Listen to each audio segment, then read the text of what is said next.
Hello there, and welcome back to my channel. So today I'm going to be going over A Nightmare on Elm Street 2, Freddy's Revenge.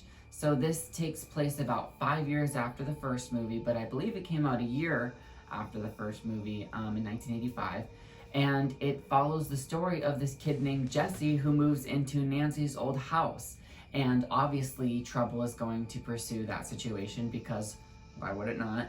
And it's really fun to see Freddy back, and in my opinion, he was kind of scarier than the first one. He's not as, witty. He's very dark and serious, and it takes more of a possession route. And there's a lot of, fun kills to be had in this movie.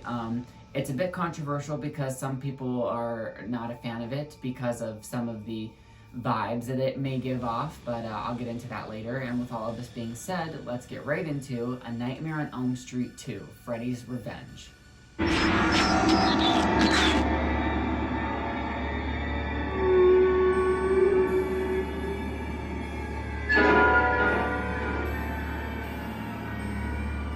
So immediately, like I said, I love the concept of being in Nancy's house. So I'm the kind of person who loves whenever a character goes through something traumatic and then we revisit that traumatic place. So whenever we're taking place in the same house that Nancy had her final showdown in, that house really becomes iconic. And so I love how as soon as he starts living there and moving in, he pretty much starts having these like fever dreams and nightmares about, obviously, Freddy. And the opening of this film is a dream sequence with him on the bus. And once that starts going crazy and it's tottering back and forth, and all of the visuals and that was really very fun, seeing Freddy just like mess with people. And that's one of the best parts about this franchise that I kind of touched upon in my first review, is that with the ability to have dreams and nightmares, you can pretty much come up with any kind of crazy scheme or concept, or pretty much anything can happen, and then it can be worked out. And it's really fun to see the way that they introduce new backstory to Freddy, the way that they do the boiler room stuff, and then the way that they make him just as terrifying whenever he's interacting with Jesse. That's something I really like, is whenever we see Jesse look into the basement and he sees Freddy playing around in the furnace, and then also he's like on fire down there and he's like trying to open up the door. I love that callback because in A Nightmare on Elm Street, that's where we technically left Freddy, was on fire in the basement. That's where Nancy had trapped him. So to see him kind of like restart there was really, really cool. One of my favorite parts of this movie, and something that I thought was really very scary, is when he's attacking Jesse and he like starts to rip his skin off of his brain. And the practical effects in that were awesome. I love how like wet and like moist Freddy looks in this installment. He looks more menacing, and there are so many times whenever he like gives a certain look, and the way that Robert Englund's eyes are, it literally looks like a demon, and it's terrifying. So I guess we should talk about the fact that Jesse, I guess, is kind of a male scream queen. And if you don't know any of like the behind the scene things or like how people feel about this movie, apparently the actor who played Jesse actually was gay, and so there are some nods to that throughout the film. But in my opinion, if you ask me, this film is not a gay film. It just doesn't exploit women and their nudity, and I don't think that men are typically used to seeing that. I also think that, Jesse, all throughout the film, doesn't portray any characteristics that one might consider to be stereotypical, or, in a film, we can't just know things like that about a person, so they would have to give us those clues. And honestly, I didn't pick up on any of those clues. He's very interested in Lisa. He's very interested in making out with her. He technically has a girlfriend. He's making out with her. He's going down on her. He's motorboating her. He's very interested in keeping her. When the final climax of the scene is going down there, she's trying to save him through the fact that they have like an emotional connection.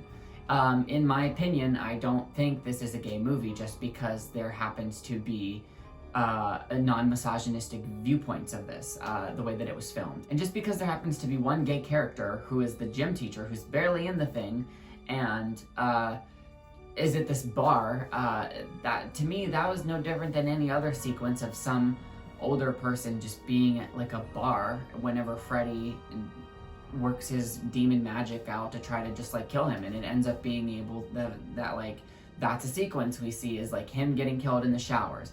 And like also when we see like Jesse's butt in the beginning, and then we see like the teacher's butt in the shower.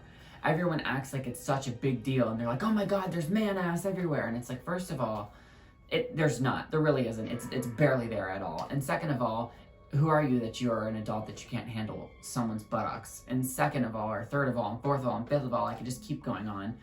But it's like, I don't know, think about how every single movie ever has like straight sex and straight scenes and straight couples and rape this and fucking here, and God, it's just so all over the place, and it's so forced down everybody else's throat.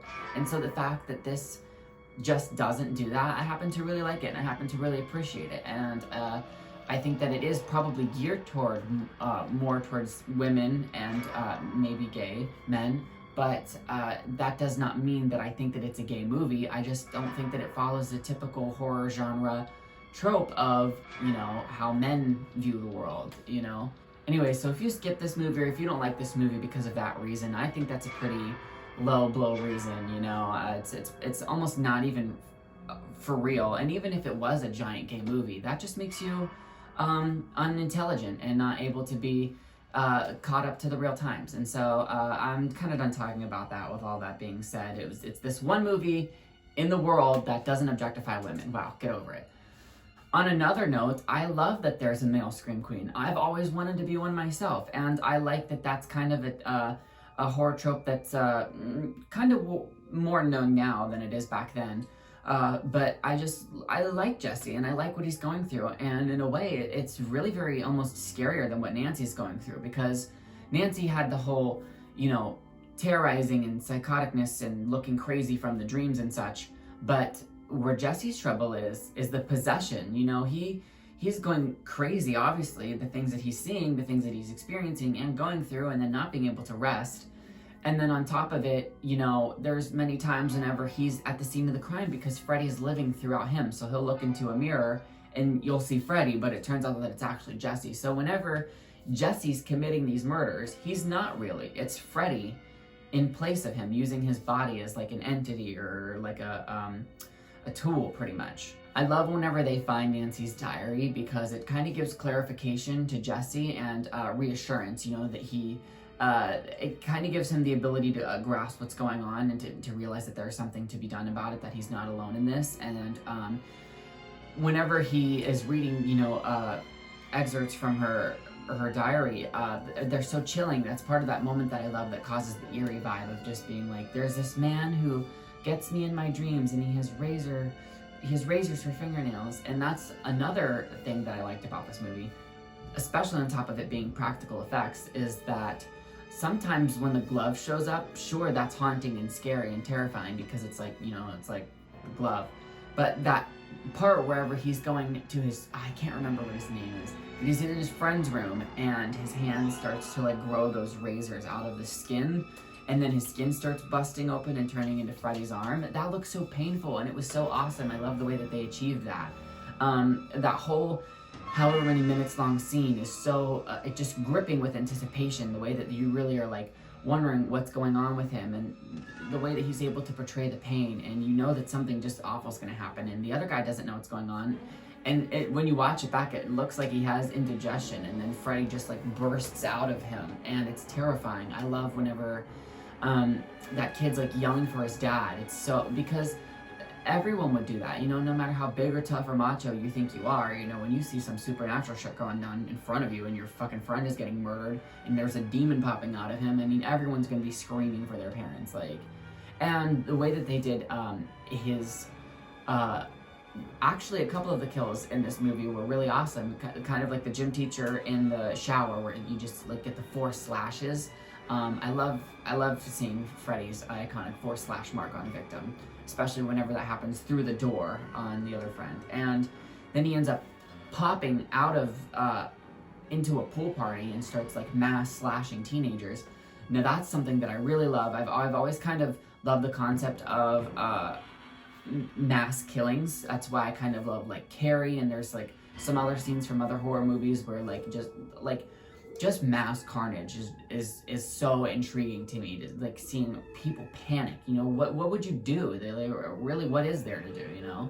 I like all of the you know, CGI effects in this movie too, whenever like the electric fence is like shocking, or like anytime there needs to be like some sort of like thing that's Freddy's doing. I don't know, I love that kind of like 80s look and feel of the film, and I think that that's something that's perfect about these is the feel of old slasher movies is just so comforting for some reason. It's that like that there'll never be a better time than the 80s for whatever reason. Just the 80s being Jason and Freddy and Michael, just whatever it is about that great practical effectiveness of slasher movies that just has that awesome feel. This movie definitely has to it, and I think it's an underrated sequel. I think people don't give it as much appreciation as they should have. I never even heard of it for a while because everyone skips over it so much that I thought it was kind of in the same boat as Halloween 3 Season of the Witch. I almost thought that A Nightmare on Elm Street 2 was like a spin-off. Like I don't know, people just like disown it so much, and I think that's kind of a shame because it's definitely worth the story. And I love the idea of revolving characters, and that's how life goes. People come and go and constantly are having to deal with things that fall upon them. And so the fact that like Freddy is just this like menacing presence that keeps just falling on and happening upon people, it adds to the scary factor, that it's kind of almost random. I love the look of the boiler factory at the end. It's so creepy and big and industrial, and there's like different lights in the background that are lighting up red and green, and it just adds to kind of that like, it looks visually pleasing, and it adds to that like creepy thing. We kind of love seeing colors like that, especially in horror movies. And then on top of the fact that it makes it kind of look more like a dreamy world, even though we're kind of in the real world here. And Lisa's kind of like chasing him down and vice versa, and trying to confess her love for Jesse. And, it can sound a little cringy or weird or cliche that it's like, I love you, but it's, you can have an honest, pure, like, love for someone without, being in love with them for like multiple years. They don't have to be soulmates, but I mean, she cares about this person and she's going through things with him that are very traumatic. I have no doubt that she probably does have real love for him, a human being. And the biggest thing that human beings can do on this earth is move each other and each other's emotions. So whenever she's able to do that and bring Jesse back, I really love that. I love the practical effects of the face melting off, and I kind of love seeing Freddy being bested. He always kind of gets bested by flames, and it's awesome because after a whole movie of him causing ruckus, it's kind of like, haha, well, back to the flames. Keeping with true horror movie fashion, and so far the continuity in this franchise, even though it's only the second installment, the dreamlike ending where everything looks like it's better and everything's nice and dandy again, and then things just take a spin. And we don't know if it's a dream sequence or if it's real. It's kind of just left up in the air, and I love that. I love how Freddy was not playing around in this movie. He was very serious. There was like no jokes in this one that I can recall. And I loved the idea of someone else being in Nancy's house, with that, there could be endless, Freddy movies. There kind of are, but, we'll get into that. So yeah, that was my review of A Nightmare on Elm Street 2, Freddy's Revenge. Let me know what you thought about in the comments. I just watched this for the first time the other day, and I happen to have really loved it. I haven't seen the bulk of this franchise, and I've never seen 3, 4, 5, or 6, and I'm ready to get into that. I love being able to familiarize myself with Freddy. It's so much fun to be able to have these movies now, and I can't wait to go back and rewatch them, and I can't wait to finish the franchise. I just went to the Nightmare on Elm Street house the other day. Technically it's from part 1 and 2, but yeah, it's just about 5 streets over, and be sure to check out some of my other videos because I've done a bunch of different genres, and I plan to do a bunch more. I've done some location visits, like I said, and pretty soon I should be appearing on Good Real Hunting for their Star Wars Saturdays. I'm going to be doing episode 2 with them, and I'm super excited for that. Yeah, stick around for whenever I post something new, and check back, and thanks for watching. Alright, bye.